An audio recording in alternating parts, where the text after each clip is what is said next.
Hello friends, welcome to the Tech Design channel. So friends, today I will talk about the Asus X Noctua GeForce RTX 3080 10GB OC graphics card.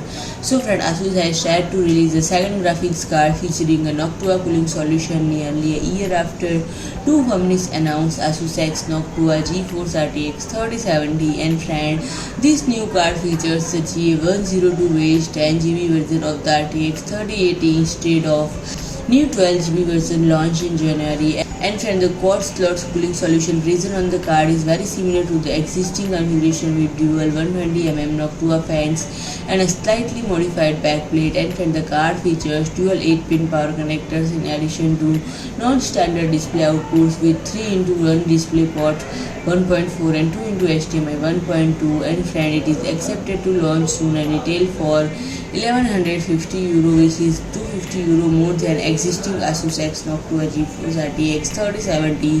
So friend, if you like my video, please do like, share and comment, and don't forget to subscribe my channel and press the bell icon.